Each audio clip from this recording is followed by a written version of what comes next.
Welcome to Talking About Speedway. Con Migro and Graeme Sinden with you. And Con, we're just about Speedwayed out. We were looking forward to Speedway cranking up again here at the Perth Motorplex, and then we've had 5 days racing in 9 days. It's been hectic. Certainly has, Graeme, and it's good to be back with you. And, wow, I'm very impressed with the new looks microphones we're using today, and thank you for that. It's very good. The Speedway was brilliant. The sprint car boys let themselves down a little bit in the final on Saturday night when they turned it into a 35-lap demolition derby. But those things happen from time to time, and we're just sure that those guys will grab their brains a bit more the next time they race and go back to what they've been doing all year with very little crashes. Well, Con, I'm going to start out the show with a new look opening page. There we are.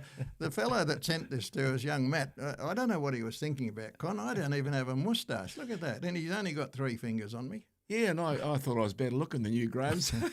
But we thank Matt for that. And the 2 Muppets sitting up there in the Highline bar doing the critiques on racing each and every race meeting. Yeah, we have a good time, and some of our fans are quite Passionate generous and passionate, and they feed us all this sort of information, so well done. Con, let's move on. We've just had the Krikke Boys Shootout. What an event it is, the 29th running of the Krikke Boys Shootout, Friday and Saturday night. There was some hectic racing, lots of carnage and crashes, and some brilliant support races in between, so... I think that was the part of the reason for some of the crashes at the A-Main. We had over 40 cars that had nominated for the big event, and it is a very prestigious event. And you said to me on the Saturday night a couple of times, Con, this means a lot to a lot of people, and it certainly doesn't. It means a lot to all the promotion. And, of course, I think the guys all tried too hard, but unfortunately you can't win a sprint car feature race in the first lap. McFadden proved that because he just stayed behind for about 10 or 12 laps, and when it was time to pounce, bang, away he went. Yes, indeed. I'm going to just put a couple of pictures on here. This is not all on the Krikke Boys Shootout, but over the 5 nights of racing in the 9 days we've witnessed, Con, Friday, Saturday, Wednesday, Friday, Saturday, there's been a lot of carnage one way and another, and for one reason or another. But just have a look at some of these, Con. We'll just flip through them. You can see cars up on the fence, sparks flying, fence being torn down, all sorts of stuff as we're going through this. It just horrible to watch. And when you think every time something like that happens, you're right off about $40,000. So there's a lot of money involved here. Just looking at some of these crashes over the weekend, including Bomber Lancaster, who had new livery and Repsol sponsorship, and the Repsol sponsors were there in person to see another crash. And as you can see, the total fence was ripped down, as it was about 3 or 4 times during the weekend. Now, where he crashed was right where the Repsol people were seated for the race meeting. So thank God he's okay. But he did get out of the car and he said, well, I'm looking forward to going to Geraldton in a couple of weeks' time when we do the next round of the sprint car entrance group. So, Con, as I say, lots of carnage one way and another, and I just wonder sometimes why. We've had a feature race recently. When I say recently, probably 6 or 8 weeks ago, because we had a 4-week break. 28 cars in the field, 28 started, 28 finished, and it was all over in 8 minutes without a stoppage. I mean, how can you go from that to carnage where you start out with 26 cars and finish up with about 10? Well, I think it's because what I repeat once again, I think they're just trying too hard. There was some criticism of our local drivers, but some people in glass houses shouldn't throw stones, because one of the drivers made some criticism. He also did his fair amount of crashing on the first night of this particular series. When another driver, he tried to crash off the racetrack, went both in a very prominent position. Well, there were quite a few East Coasters and visitors that crashed over the course of the time that they've been here. But look, let's move on. But I wanted to show you this as well, Con, and the viewers. This is a piece of rim that was picked up on the inside of the track after Marcus Dumsney went into the wall. This is a piece of rim that wasn't just cracked and fell off, it was torn off, shredded. The car.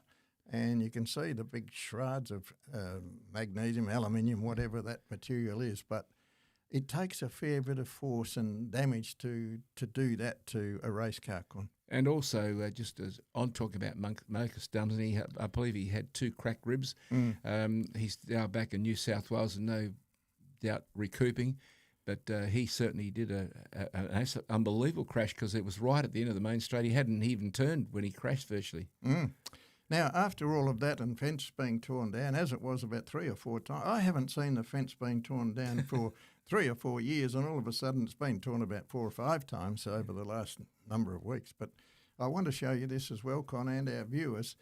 I mean, there's a picture of on the bottom left-hand corner of the anchoring system for those big, they're 30 mil cables that run around. You can see my wrist or hand wrapped around it, and I've got a fairly big lump of meat. So you can see how big those supporting cables are. You can see the big turnbuckles on the top right, and you can also see the fence panelling itself, the square weld mesh that's got to be tie-wired onto those big cables to stop components and bits of cars going through the safety fence. So those boys repair that in about 10 minutes flat. Well, Graham, it reminded me, Enzo Biagioni for Dust, he was the engineer on the job, and I did say to him at the time when we were designing the track, I said, we want something that would hold the Queen Mary if it got out of control, because that was the sort of thing that was worrying me, particularly at Claremont, and it has proved us time in and time out how important it was to have proper engineering and architects working on that sort of job. Enzo designed the catch fence, and it does work like gangbusters. I'm not going to say it's completely bulletproof because that would be the wrong thing to say, but at least it does hold the cars from getting out of the ballpark.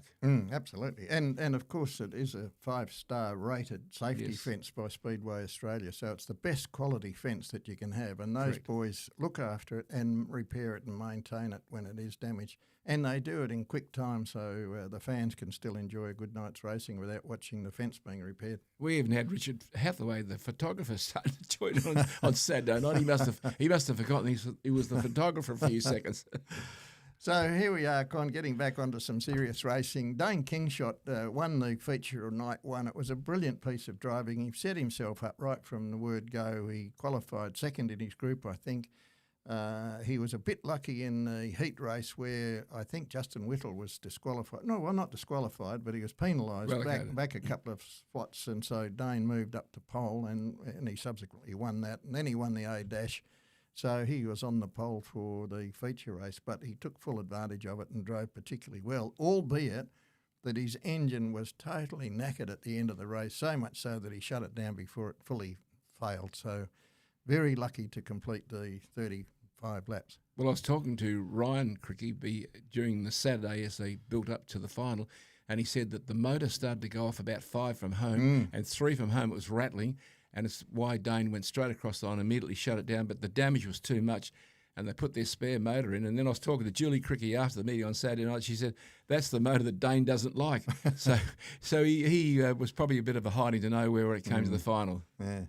And I spoke to Peter after the meeting as well, and Peter explained that the engine that went in, brand new, perfect engine and terrific qualities, but it was totally different inside to the engine that Dane prefers. And they were caught out a little bit because they had to change the gear ratio and the diff to suit the new engine. Correct. But they just believe they bolt the new engine in and away they go, as they did on the Friday night. But in the end, they had to change some gear ratios to get the best out of the motor because a few changes inside the camshaft and a few other bits and pieces, and a totally different engine. Well, Graham, that reminds me of something we were talking about on Saturday prior to the event. We were talking about that young Brodie from Queensland.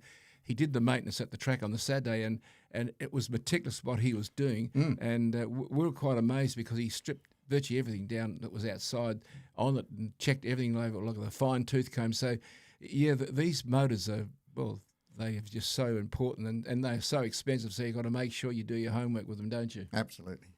Well, they all do full engine maintenance between meetings, so they get looked after pretty much because they're pretty expensive when you send them away. Even a refresh costs about $40,000. Con, night 2 then. Here we go. James McFadden was the victor of the Krikke Boys Shootout after 2 nights of racing. On night 2, he was successful on the podium.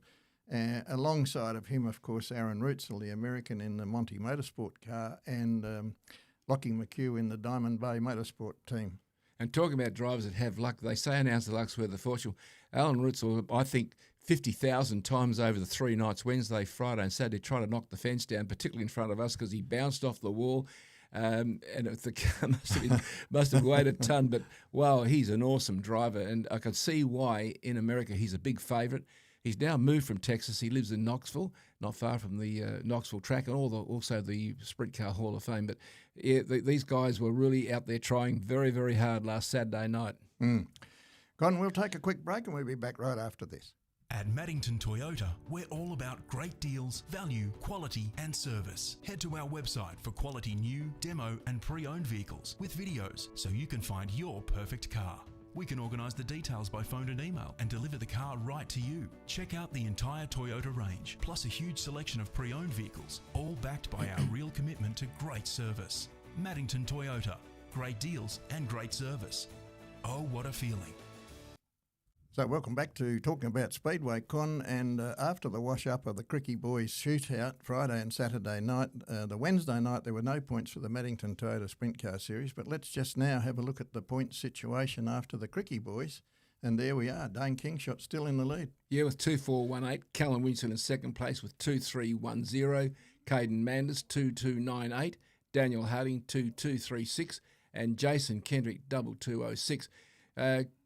Kingshot's got a pretty assailable lead at the moment. It's probably the biggest lead he's had since the beginning of the season, and he's still the hot dog. And I suppose Williamson's probably disappointed that the points didn't work for Wednesday night because he would have probably had more points. Well, there's the 6 to 10 now. Con Taylor milling up there on 6th place, down to Mikey Green, who's popped into 10th place now. Good driver, isn't he? Well, I'm very impressed with Mikey Green. You did ask me at the end of the show, where did Mikey Green happen to finish, Con? And I said, I don't think he did too well at all, Graham, but I was wrong. But let me say this to you. There was so much happening, you had to have sort of 10 pair of eyes because you look at one side of the part of the track. But he did spin a little bit in front of the Pitts Bend or the Perth end of the circuit, and then he bounced back. But, my gee, he's a talent. He's definitely a future champion at our track, I'm sure. Well, there we are, 6 to 10. Taylor Milling, Chris Core, Brad Mayolo, Jack Williamson, another great driver, and Mikey Green. I'm very impressed, as you say, with him. He will be, for sure, one of the Callum Williamson, Dane Kingshots in the future. Yeah, and I like you, look at Jack Williamson. I think he's a wonderful young talent, great driver, and wow, his car presented beautifully. Yes, indeed. And now let's move on and have a look at the Buoyant Upseller Sprint Car Driver of the Year, Con, in conjunction with the Spirit of Speedway and SEN Radio. And let's just have a look at the points. Let me just bring them up for you. So let's switch back to them. Dane Kingshot, very big lead now, Con. Yeah, well, Dane, as I say, he's got a mortgage on the event now, so it's virtually, you could say, his to lose. But you've got Callum Williamson with 76, Kaidon Madness with 55, Daniel Harding with 28, and Andrew Priolo with 18. Now, Daniel Harding had an uncharacteristic crash in the final on Saturday night, which is something that we very rarely see Daniel do. So I think the conditions, the strong winds and the amount of traffic that was on the track maybe contributed a little bit. But I can't put all the blame on the drivers, but that track's asked to do a lot. You can look at it, that's 3 nights racing. We start at 4:30 with engine starts, going through to 10:30, and virtually without a track grade, there's a bit of a scrape up every now and again. And occasionally people get it wrong, and sometimes those things happen. But unfortunate, but we did have and I want to say one thing, what an excellent crowd we had when you consider there was 58, nearly 60,000 people at the AFL, and we've never ever said we're as big as AFL, but we had a crowd, I think, looking at 6,000 or 7,000 people, and that was pretty good. And a lot of fans did take their cars to various train stations, went and watched the football, and then come back to us and watched it, including young Paul. Yes, he did, and he enjoyed both events. He got backs for all of the feature races at the Perth Motorplex. Just going back here and looking at those points, you can see Andrew Priolo is now up in 5th place in 18, a long way behind Dane, but at least he's on the scoreboard, Con. Yep. And the Buoyant Upseller Sprint Car Driver of the Year, proudly supported by Buoyant Upsellers, of course, who's committed to a case of champagne at year's end, Assured Learning Australia, $1,000 worth of cash, and King Chrome, $1,000 worth of tools or products. So that's great, Con, and we're looking forward to the season wrapping up when we can announce who the winner is. Well, Graham, one thing I would love to say about Andrew Priolo, the car is beautifully presented. I love the white and the blue numbers, very clear. I do. I just say to all drivers that you remember you're on a black clay track, black cars with numbers are very difficult to find out. So find a different colour combination. The Caramel Transport car is another car that sticks out like two bob, and it really does. It's good for the fans because the fans, they can relate to you sometimes purely by your number. Exactly. Now let's move on to this, Con, and I'm really excited by this. Abbey Pickering, first female in Western Australia to win a late model feature race. And I've got an idea, Con, I stand to be corrected, but I've got an idea she's the first female to win anywhere in Australia in late models in a major feature race. I think you're right, Graham, and wow, and the first woman definitely to win a feature race at the Perth Motorplex. And I'd probably try to see if I can get her to come on to be one of our guests in the next couple of weeks, because look, there's nothing of her, and she passed those men like they were standing still. And I loved, what about her victory? She did the Alan Kawecki drive back in the reverse direction, and then she did the burnout of spins, and the crowd loved that. Yep. So she got right into the feel and the atmosphere of how the crowd was going to and was reacting on the night. And there she is spraying the champagne as well, although I think it happened to be a bit of Wilson's beer, but nonetheless it's a great photo, isn't it? Full of elation and joy. I'm so thrilled for her. That's great. And of course second, that field wasn't a mug field either. Joe Chalmers was second and Ryan Halliday in third, Con. So she didn't beat a field of B graders. They were good drivers in there. And another thing, they went from go to woe because the track at that stage really lends itself to late model races. That's the way that they love it. I don't know, was it a record, Graham? But if it wasn't, it was pretty close. I don't think it was, but it should have been because she drove that well, and that would have been the icing on a cake, Con. Yeah. So well done, Abbey, and the late models. Put on a great show and a good support act for the Krikke Boys Shootout. And here's another great performance, Con. Cody Nash in limited sprint cars, 1-2 heat races and then the feature. You can't do any more than that at the Motorplex on any one night. And he beat home some pretty good people as Craig Bottrell and Matt Hall was credited with third because Matt actually crashed into the fence and tore the fence down. But the race was declared, but he was still credited with third place. How that happened, I don't quite know. I've got to find out. But anyhow, they're the results. But Cody Nash and Craig Bottrell, for that matter, two brilliant drives. Well, the last 4 or 5 races that Cody's raced in, he's won 3, and I think he was second twice. Or anyway, but he won 3 and definitely second once at one stage. And I can't wait for him to get back into the open, or to get into get into the open class sprint car. Yeah. I'm not going to say he's going to be beating the Dane King shots and the Callum Winchesters of the world, but I'll tell you a little story about him. He's got the skill and the daring, and he's a very capable driver because he's come from speed cars, and he's also now racing a 360 sprint car with a lot of skill. LS1 sprint cars on the Friday night didn't disappoint either, Con. Troy Beckenham, an age-old name there, isn't it? Yes. Brad Wells and Jeff Underdown. I'm so pleased for Jeff. He's a limited wingless sprint, I should say, come up into this division, and he just loves his motor racing. So well done, Jeff. Yeah, they're very keen. Young Troy is the son, I should say, of another great Beckingham and in the Claremont days, and it's good that thinks he's still enjoying Speedway. He had a crack at speed car racing once, and he did try to run an open car, but it just quite didn't have the finances. So he's found his niche, and good on him. He's a good driver. He's a chip off the old block when you talk about the Beckenhams. I remember his dad racing when I was involved at Claremont days down there with David Rockford, and so I see Troy in the pits, and I think I'm talking to his dad. Well, Brian was one of the real stars of the Claremont Speedway era. Now, talking about champions, Con, what about this bloke? This show was almost a Cody Taraccio show. We have him on every week because of the performances he puts on the track, Con. Yeah, and I was talking to him on the Saturday night, and he said, Con, I'm absolutely worn out. He said, my business has gone through the roof. I've just expanded it. He said, we raced at Esperance last weekend. We're racing here for the 2 nights. Next week, I think he said, is the state title at Bunbury Speedway. And he said, I'm pretty tired out. Now, the Friday night, he went around like a busted tyre, but on the Saturday night, he got his elbows up. And to honour the great John Anderson, John won 3 Australian titles. John helped my Gavin when he first got into racing. We had an Anderson car, and he ran third. Gavin won third in the Australian title in that particular car. And John, what he hasn't done for Speedway is not worth mentioning. Yeah, brilliant. And he's still a lovely man today, isn't he? So And modest. he just loves the fact that he's been honoured by Gavin and the Perth Motorplex. It's just so good. Kaidon Brown, 2 times now, Australian Speedcar Champion, Victorian Champion, South Australian Champion and New South Wales Champion. Boy, Yeah. what a season he's had. Well, I'd like to congratulate him for a start. He's a wonderful example of a true speedway athlete, and he's done the hard yards. I think you were talking to me during the week that I think he's won state titles in Victoria, New South Wales. He was runner-up in the West Australian title. He won the South Australian title. He's like the John McEnroe or the whatever you call of tennis in Speedway. There's his movements from the other night. And West Australian cars that went over there all had a wonderful chance. I can't believe the luck that went their way. But, you know, that's the sport. You have to perform in the night.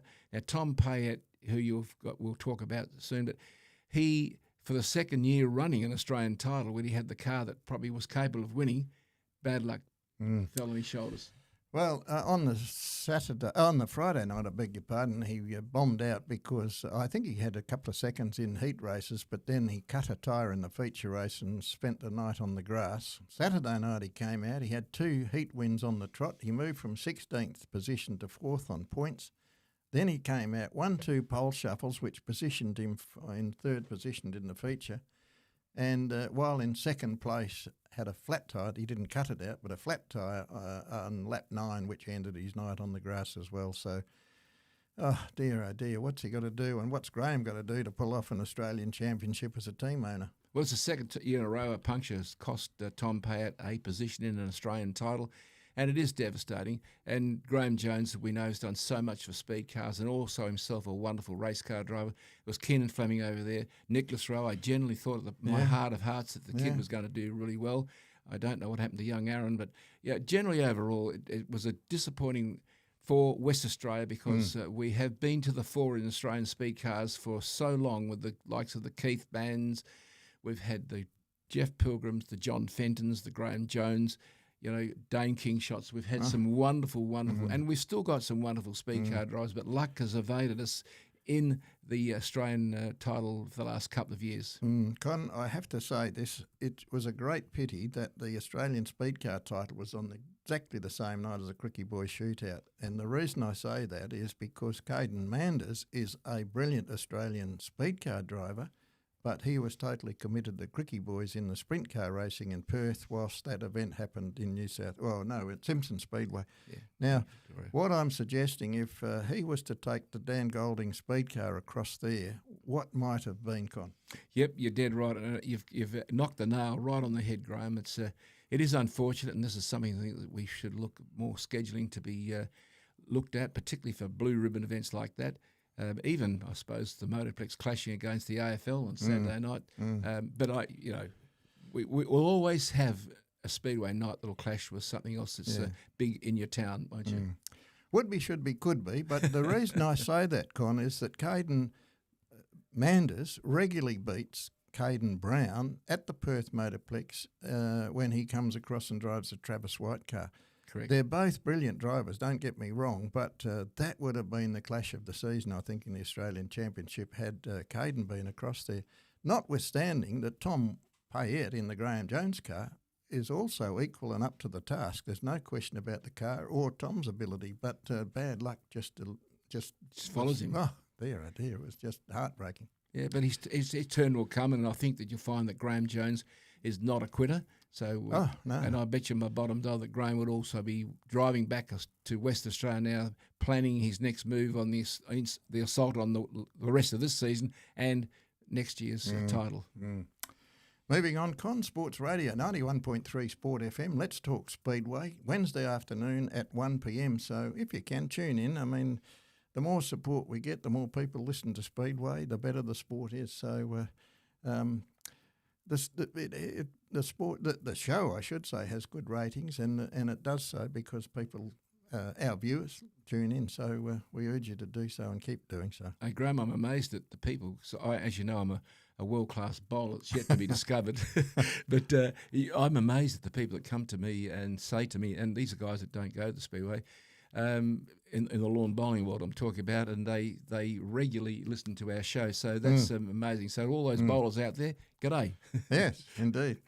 The Spirit of Speedway, likewise, Con, SEN Radio, The Spirit of the Southwest. That show is broadcast on Friday afternoon at 2 p.m, so we urge you to listen to that as well. So you've got Wednesday and Friday for radio shows when Speedway meetings are not on. So, yes, tune in and urge on the sponsors and the radio shows themselves for having the determination and the fortitude to put Speedway on the radio. And our show also goes to Kalgoorlie region, so not only are we covering the southwest, and we're doing up into Kalgoorlie. So, yep, I think you're dead right, Graham. I couldn't really add any more to it, just to say keep on listening to us.